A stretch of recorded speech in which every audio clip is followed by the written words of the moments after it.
이번 코너는 대학신문에 담겨있는 수많은 지식과 정보, 그리고 삶의 이야기들을 골고루 만나볼 수 있는 오늘의 캠퍼스 시간입니다. 먼저 조대신문부터 펼쳐볼게요.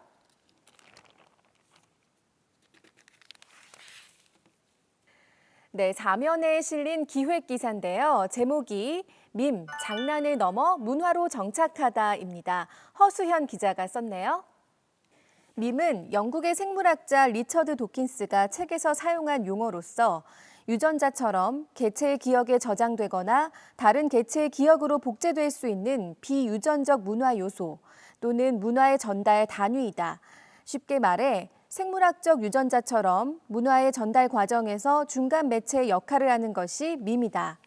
하지만 최근에 언급되는 밈은 인터넷과 SNS에서 전반적으로 유행하며 다양한 방법으로 재가공된 이미지, 일명 짤이나 패러디물 등 2차 창작물을 의미한다.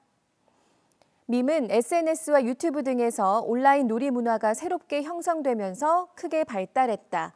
온라인 환경이 급속도로 확산하는 하나의 밈을 공통 분모로 가지고 댓글, 공유, 재창작 등 자신만의 방법으로 즐겁게 노는 하나의 놀이터가 된 셈이다.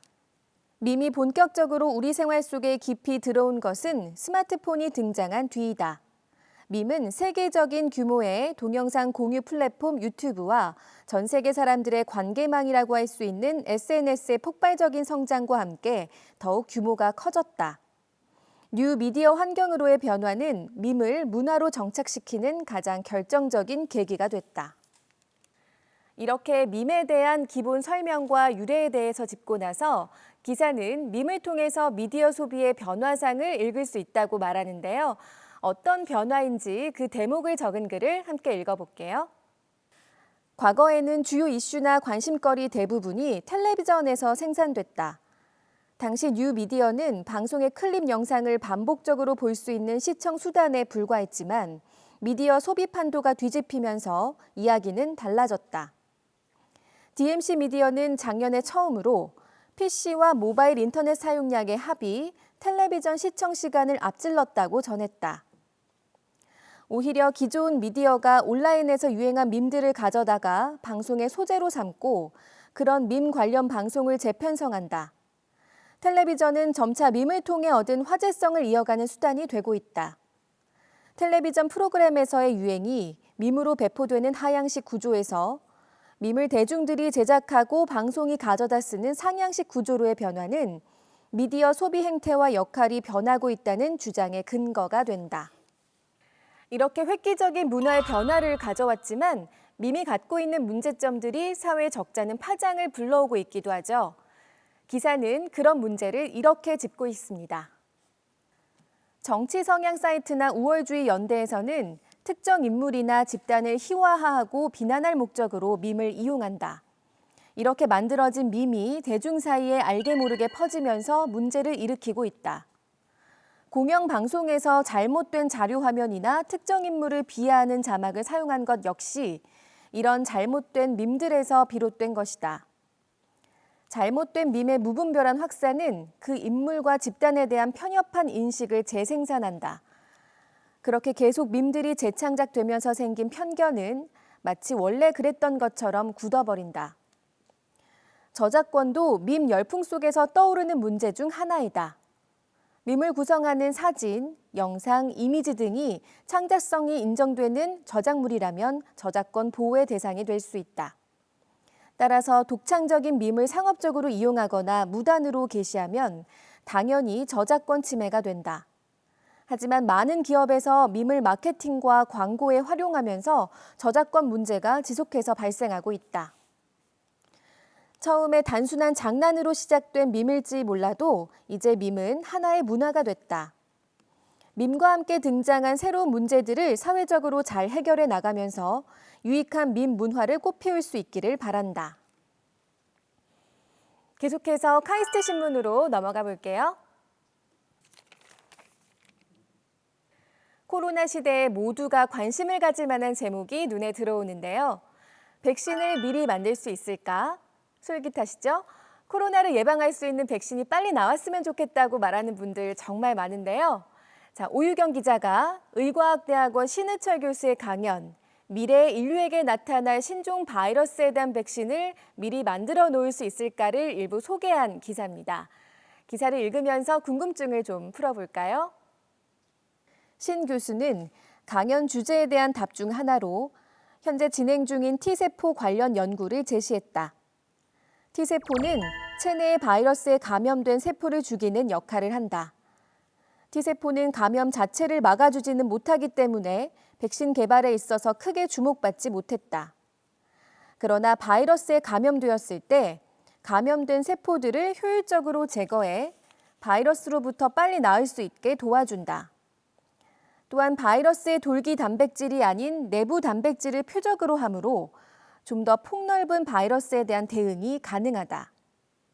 신 교수는 현재 연구 중인 코로나 바이러스에 대한 T세포 면역 관련 연구로 앞으로 나타날 코로나 바이러스의 사망률을 낮추고 감염 시 회복 속도를 높일 수 있을 것으로 기대한다고 전했다. 아직 등장하지 않은 바이러스에 대한 백신의 효능을 어떻게 검증할 수 있을까에 대한 질문에 신 교수는 적어도 현재 발견된 모든 바이러스에 대한 효능을 검증할 수 있으면 앞으로 나타날 바이러스에 대한 예방도 어느 정도 가능할 것이라 답했다. 네, 궁금증이 어느 정도 해답이 되셨나요? 계속해서 다음 기사 읽어보도록 하겠습니다. 불의에 맞서 국가를 고발하다 에밀 졸라라고 변성훈 기자가 쓴 기획 기사를 통해서 19세기 말 프랑스를 뒤흔들었던 드레피스 사건에 대해서 알아볼까 합니다. 1894년 9월 프랑스 참모본부 정보국은 독일과의 치열한 첩보전이 벌어지는 와중에 독일 대사관으로 프랑스 육군의 기밀 정보를 담은 명세서가 유출되었다는 사실을 알아차린다. 정보국은 포병 장교 중 유일한 유대인이었던 드레피스 대위를 용의자로 지목했다.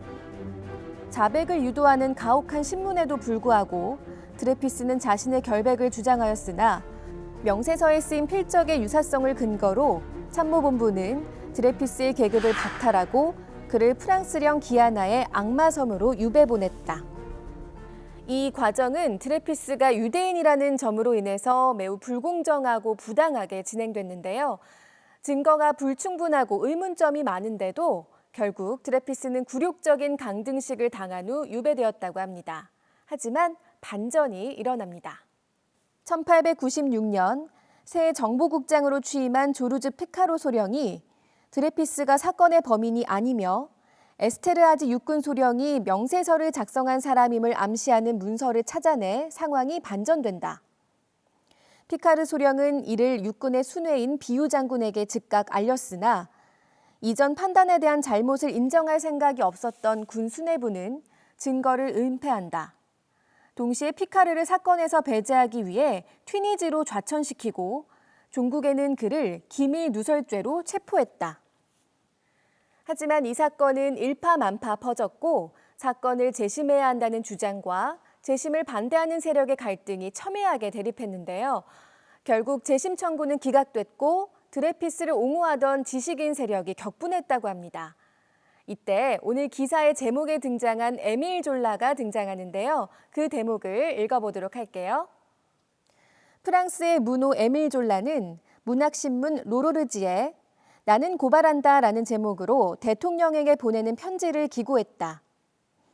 드레피스에 대한 첫 번째 군사재판과 에스테르하즈에 대한 두 번째 군사재판이 부당함을 알리며 관련자들을 고발한다는 내용의 이 글은 프랑스 사회뿐만 아니라 국제사회에까지 커다란 반향을 불러일으켰다.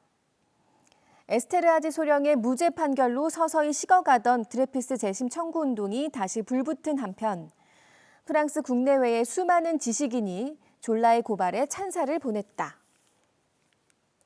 하지만 반대파 세력의 탄압으로 에밀 졸라는 영국으로 망명하게 되는데요. 그럼 에밀 졸라는 어떤 인물인지 간략하게 설명을 들어볼게요. 에밀 졸라는 19세기에 활동했던 소설가로 빅토르 위고, 보들레르, 모파상 등 당대에 활동했던 화려한 프랑스 출신 문단의 일원 중 하나였다. 나나, 목로주점 등의 작품으로 유명해진 졸라는 이미 19세기 말 프랑스에서 성공한 문호 중 한 명이었다. 드레피스 재판 당시엔 이탈리아에 머물고 있어 소식을 듣지 못했지만 1897년 말 드레피스 사건을 친구 문인 라자르를 통해 접하면서 졸라는 재심 찬성파의 강력한 지지자로 활동했다.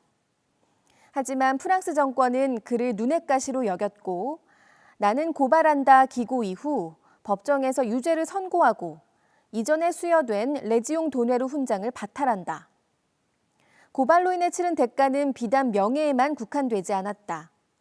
벌금, 망명 비용 등은 졸라를 파산 상태까지 몰고 갔다.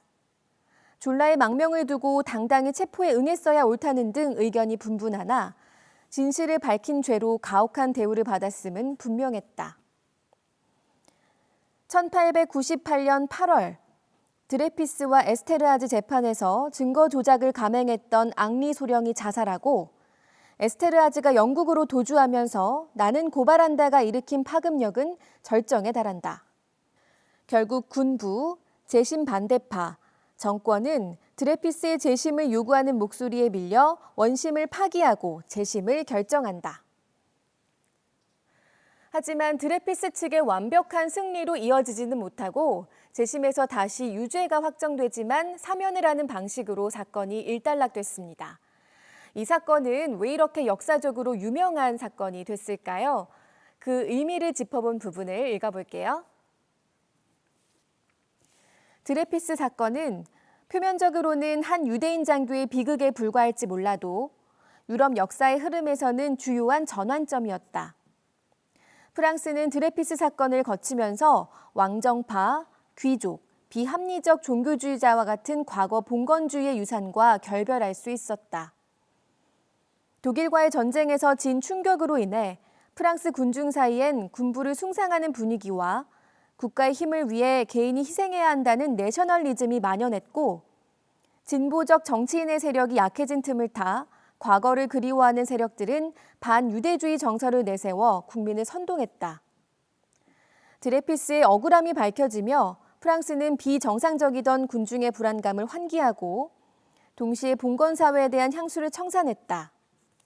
프랑스가 공화정으로 체제를 바꾸고 근대적 민주주의를 실현하며 겪었던 과도기적 사건으로 드레피스 사건을 바라보는 시각도 있다. 언론과 지식인의 역할에 대한 재고가 드레피스 사건을 통해 이뤄졌다. 드레피스 사건을 둘러싼 반유대 언론은 허위 사실을 통해 군중을 선동했다. 로로르 등 드레피스의 무죄를 주장하는 진보적 언론과 르프티 주르나를 대표로 하는 반드레피스 언론은 첨예하게 대립했다. 저는 우리나라가 거짓과 불의 속에 머무르기를 원치 않습니다. 오늘 저는 유죄 선고를 받을지도 모르겠습니다. 하지만 언젠가 프랑스가 자신의 명예를 구해준 데 대해 제게 감사할 날이 올 것입니다. 에밀 졸라는 기고문 배심원들을 향한 최후 진술의 끝에 이렇게 작성했다. 자, 분위기를 전환하면서 이번에는 윤아리영 기자가 소개하는 책 슬픔의 위안에 대해서 읽어볼게요. 사람은 누구나 사랑하는 이가 언젠가 내 곁을 떠나야 한다는 진실과 마주한다.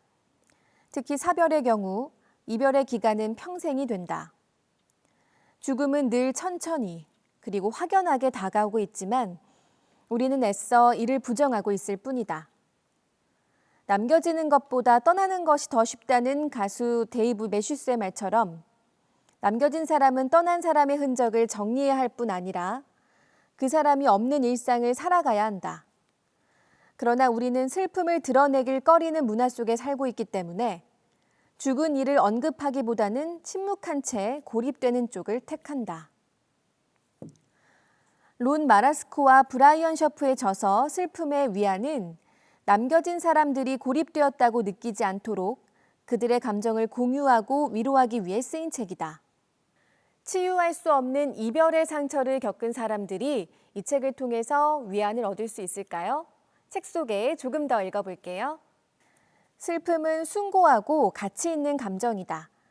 하지만 슬픔에 동반한 무기력함과 두려움에 빠져 평생 멈춰서는 안 된다. 책은 누군가를 떠나보내 가슴이 도려내듯 아프다는 것은 당신이 그 사람을 소중하게 여겼으며 상대방도 그만큼 당신을 사랑했다는 증거라며 다독인다. 저자는 슬픔을 회피하지 말고 직시하라고 한다. 슬픔이 가져오는 부정적인 감정에 잠식되지 말고 같은 일을 겪은 사람들의 이야기를 들으며 앞으로 나아가야 한다고 말한다. 마지막에는 떠난 사람과 함께한 기억을 추억으로 남기고 일상에서 다시 웃음을 지을 수 있도록 말이다. 누군가를 떠나보내 가슴이 도려내듯 아프다는 것은 당신이 그 사람을 소중하게 여겼으며 상대방도 그만큼 당신을 사랑했다는 증거라는 대목이 깊이 와닿았습니다. 이별을 겪고 힘들어하는 분들에게 많은 위로가 됐길 바라면서 오늘의 캠퍼스는 여기서 정리하고 다음 코너로 이동하겠습니다.